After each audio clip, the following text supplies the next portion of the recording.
Welcome to Canadian Coffee House Crime. My name is Catherine. Today's story is coming from Hinton, Alberta. Hinton is a town with a population of around 10,000 people. The Grand Trunk Railway built a station house at a point of 928 kilometers west of Winnipeg and called it Hinton. The name remained and the community built itself around it.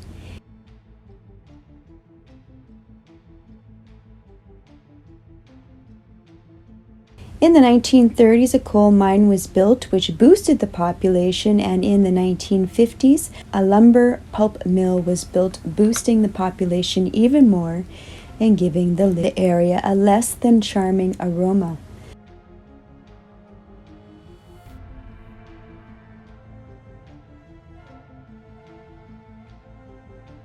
Beautifully surrounded and nestled in an area of mountainous views, Hinton is 70 kilometers away from the resort town of Jasper. I am moving to Hinton in a couple weeks, so I thought I'd do a story from there. I have previously done a story from Hinton called The Torture of Nature du Perron. You can find on my channel. Please feel free to check it out. Shout out to my new surrogate niece, Alaya. Super cute. On February 8th, 1986, first responders were called to a block of track on the Canadian National Main Line approximately 11 miles east of Hinton, Alberta at 8:40 a.m. A collision between a Canadian National Railway freight train and a Via Rail passenger train called the Super Continental occurred. Via Rail Canada train number 4 was traveling eastbound from Jasper to Edmonton on its transcontinental journey. The trip from Jasper to Hinton was uneventful. On board the train were 94 passengers, 14 stewards, and 7 crew, 115 in total. The temperature in Jasper was minus 13 degrees Celsius, and the wind was blowing at 25 miles per hour. Train 4 arrived at Hinton at 8:20 a.m. and stopped to allow passengers to detrain, which means get off the train. The train's brakes were used to bring the train to a stop at Hinton. The train departed Hinton at 8:25, 5 minutes behind schedule. The Via Rail train number 4 consisted of 14 units, 3 locomotives, 2 baggage carts, 3 sleeping cars, coach and snack bar, a Skyline Dome car, steam generator car, day-nighter coach, cafe lounge car. The dispatcher's train sheet for February 8th indicates that the freight train 413 departed Edson at 6:40 a.m. The temperature was minus 14 and the winds were blowing at 40 miles per hour. The train had not actually stopped in Edson. It had been slow enough to permit the incoming and outgoing crews to exchange positions while the train was still moving, but had not been stopped in order to avoid the difficulty of starting up the long, heavy train from a standstill on an uphill grade. This technique is referred to as taking the train on the fly. Canadian National Railway's westbound train number 413 consisted of 3 locomotives,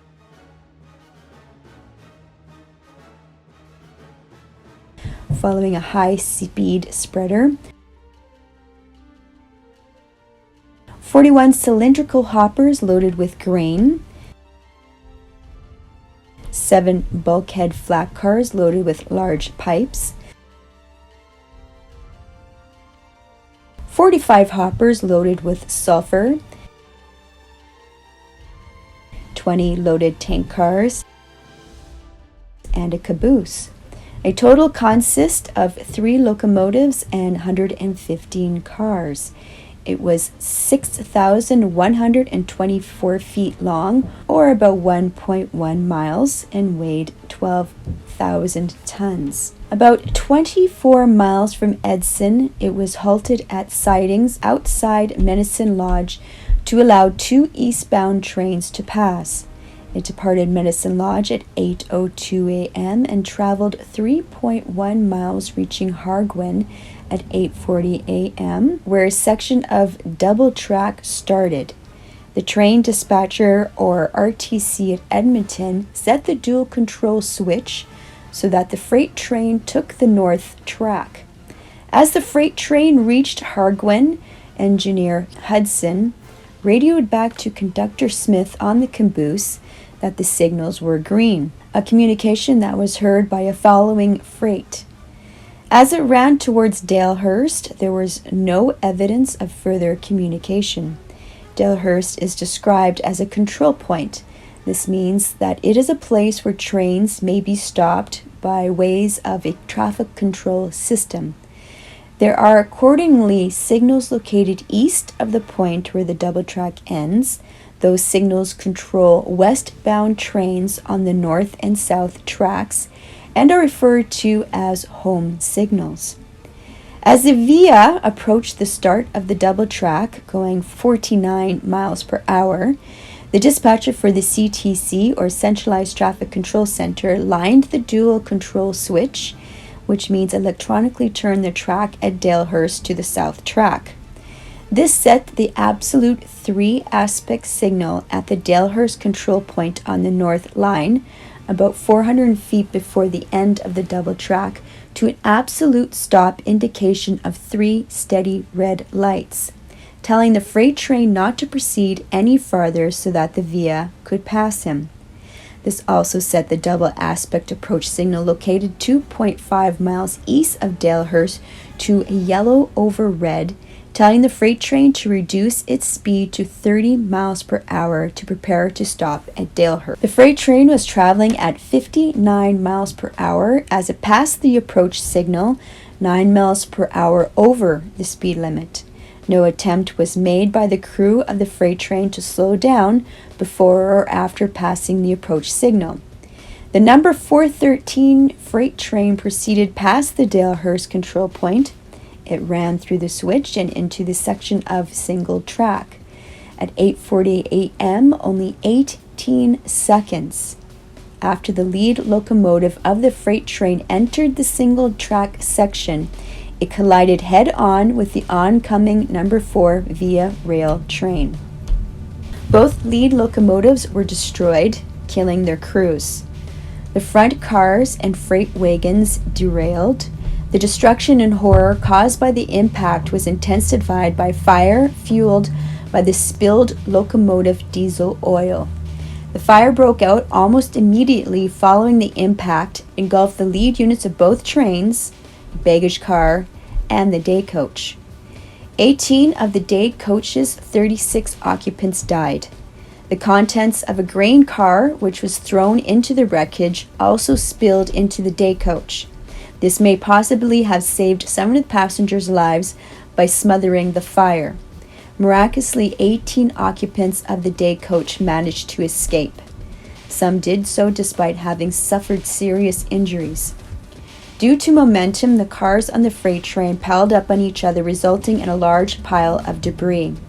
All 3 freight locomotives, followed by 76 hoppers and tank cars, were either destroyed or severely damaged. On the passenger train, 1 coach was crushed by a freight car after it was thrown into the air by the force of the collision, killing. The passengers in the observation dome escaped through a broken window.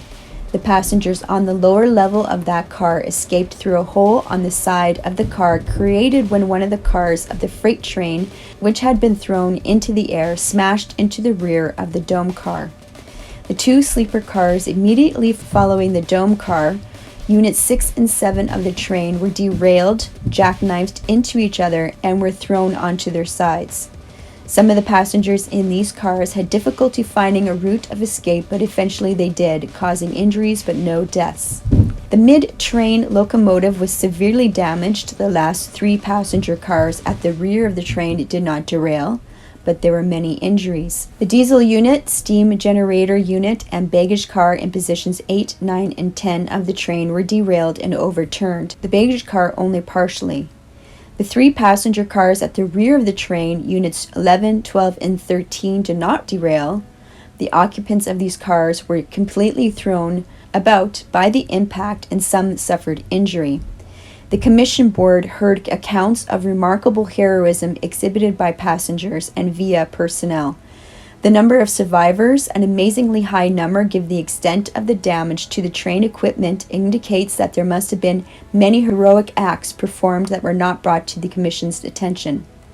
After the rear of the freight train came to a halt, Conductor Smith, still in the caboose of the freight train 413, attempted to contact the front of the train before contacting emergency services after seeing the fire. The collision site was only about 2 miles from the Yellowhead Highway, and access was available by a secondary road leading from the highway to a narrow road running along the track and normally used by crews responsible for the maintenance of signals near the collision site. The emergency response facilities in Hinton were called into action within minutes of the collision. With the support from local industries and individuals and from the town of Edson and the city of Edmonton, the emergency response effort was efficient and effective. Notwithstanding the magnitude of the disaster, the emergency was under control quickly, and it was possible for railway and government officials to turn their attention to examining what had gone wrong. CN Constable Bob Greer describes the scene as total devastation. "It was something that you don't see in this world," he said. Kenneth Cuddle was a passenger on the Via Rail train. He says he helped 2 others out and then jumped. "Just dropped there, rolled over, and looked back at the coach where we jumped from, and it was incinerated immediately." 23 people were killed in the collision. 71 others were injured seriously enough to require hospitalization or medical treatment. Of the collision by the CN, the Canadian Transport Commission, the RCMP, and the Office of the Medical Examiner began immediately. The Canadian government set up a commission of inquiry to investigate the crash. It was led by Justice Rene P. Foisy, then the Court of Queen's Bench of Alberta. After 56 days of testimony at a public inquiry, they received evidence from 150 people, including the surviving crew members, passengers, officers of CN, VIA, CP, the Brotherhood of Locomotive Engineers, and the United Transportation Unit, medical doctors, officers of the Canadian Transport Commission, the RCMP, the Medical Examiner's Office, private citizens, and several experts and advisors paid or otherwise invited to provide detailed information on specific subjects. The report highlighted either train made any attempt to brake prior to the collision. Analysis of the line showed both trains would have been visible to each other for only the final 19 seconds before the collision. No conclusive reason could be found for the failure of the passenger train crew to react. Neither was there any evidence that the VIA crew had made any errors before the accident. No evidence could be found to explain why the freight train failed to stop at the absolute signal at the Dalehurst control point. Tests of the crew's remains ruled out drugs or alcohol as a cause. The conductor is in charge of the train, so if Smith felt that the train was out of control or there were serious problems, he should have activated the emergency brake in the caboose to stop the train. Wayne said that he did not feel that the freight was ever out of control, misjudging its speed. "There is no speedometer in the caboose. The conductor is trained to determine the speed of the train by clocking the lapsed time between mailboards. Smith felt that the train was out of control or there were serious problems. He should have activated the emergency brake in the caboose to stop the train." Wayne said that he did not feel that the freight was ever out of control, misjudging its speed. "There is no speedometer in the caboose. The conductor is trained to determine the speed of the train by clocking the lapsed time between mailboards." The commission also concluded that there was no mechanical failure on either train which could have contributed to the accident. The commission noted that evidence indicated that no brakes were applied on either train prior to the impact, despite the fact that the trains were clearly visible to one another for some seconds prior to the collision. The commission concluded that the poor overall state of Engineer Hudson's health may have contributed to the events leading to the February 8th collision, but union members who were witnesses before the commission went out of their way to attest to the fact that Hudson was a top-notch engineer and a 100%er. The commission concluded that the collision was caused by the freight head end crew failing to stop their train because of incapacitation or other unknown factors. The inquiry concluded that no one individual was to blame. A monument now stands where a massive pile of wreckage and debris covered the area 37 years ago. It remains the worst train disaster in Alberta's history. Thank you very much for watching.